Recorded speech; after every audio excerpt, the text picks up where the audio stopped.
What's up, Tiger fans? It's Morgan here, back again with another 5-minute video about your Clemson Tigers. And I wanted to discuss today those players that are leaving the 2022 team to pursue their dream of going to the NFL and how Clemson might replace them in the 2023 season. I can't wait to get your opinion on it as well. Before we get into it, though, make sure you like this video if you like this video and my videos, and don't forget to subscribe to the YouTube channel so you can stay up to date on all of my exclusive Clemson content I put out every single week. All right, so let's put up the screen here. I have a roster that I made of just the guys that we know that are going to the NFL, starting with the offense at the top. Joseph Ngata, wide receiver, and on the left-hand side are guys that are leaving, and on the right-hand side are the guys that I feel like may possibly replace them in 2023. So at the top, you've got on the left-hand side, Joseph Ngata, 526 yards receiving, 2 touchdowns in 2022. And I think the guy that will replace him is Adam Randall. He's a guy that is 6'2", 230 pounds, so he's a big body guy. Hampered originally by his torn ACL, but man, he was so hyped up in the spring game. Everybody was talking about how good he was doing until that injury. You could put maybe Bo Collins in the #1 slot now, maybe move him over. But in my opinion, in 2023, we should see Adam Randall more in that spot now. Ngata has gone. Now, it's shocking to me, I know to you as well, that Ngata decided to leave because he seemed to have a lot better chemistry with Cade Klubnik. But I can understand if you're going to try to prove yourself with a new quarterback in college, it's probably maybe the same as you trying to prove yourself with a different quarterback on the NFL. So best of luck to Ngata, even though I think he could have stayed. But we'll go on to Davis Allen. He's another guy who has said he wants to test his shot in the NFL. 443 yards receiving, 5 touchdowns. I think this is time for Jake Brenningstool to step in and become the new lead man at the tight end position. I'm excited to see what he can do. He was higher rated guy than Brock Bowers, and you really haven't seen much of him, unfortunately. I think a lot of that has to do with the substandard play calling that we've seen to get specific playmakers in the open. I want to see Brenningstool get out there and be that pass-catching tight end that really you have to have in this world of college football.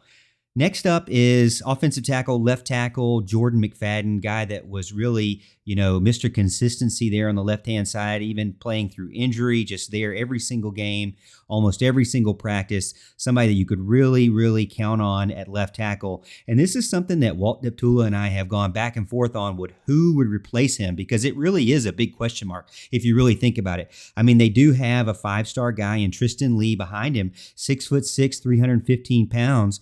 4-star, 5-star, depending on what where you're looking at. But the thing is, we really haven't seen him. So I'm going to say that that's who's going to replace him, only because if he doesn't, as I believe a redshirt sophomore now, you're looking at a big concern, in my opinion, in development in your players. Because if it's a 5-star guy that after this many seasons has not been able to break into a position that we expected him from recruiting, that's a concern. Either it was a recruiting miss or a development miss.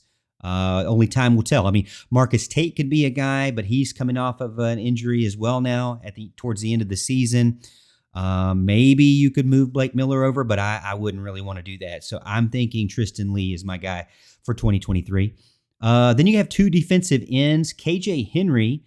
I think, of course, you're going to get Xavier Thomas there. He's a guy who's decided to come back. He dealt with a foot injury and then tried to come back early and injured it again. So I'm going to say XT, put him in there and make him or allow him to wreak havoc, and hopefully that he can stay healthy. 6'2", 255, excellent pass rusher there. Justin Maskell will take over for Miles Murphy, being the incumbent, senior, the veteran there. Him and XT are going to, really, if you think about it, at the beginning of the season, or, going into what we thought was going to happen, this team was going to become very, very young at the defensive end position. And with Thomas and Maskell deciding to stay, that's kind of what Dabo Swinney says about recruiting your own roster. I mean, could you have gotten any 2 better guys on the defensive end than these 2 guys to stay if you went into, say, the portal? I don't think so. So I think it's a good pickup for Clemson to keep these guys. I look forward to seeing what they can do now that they're not having to stand behind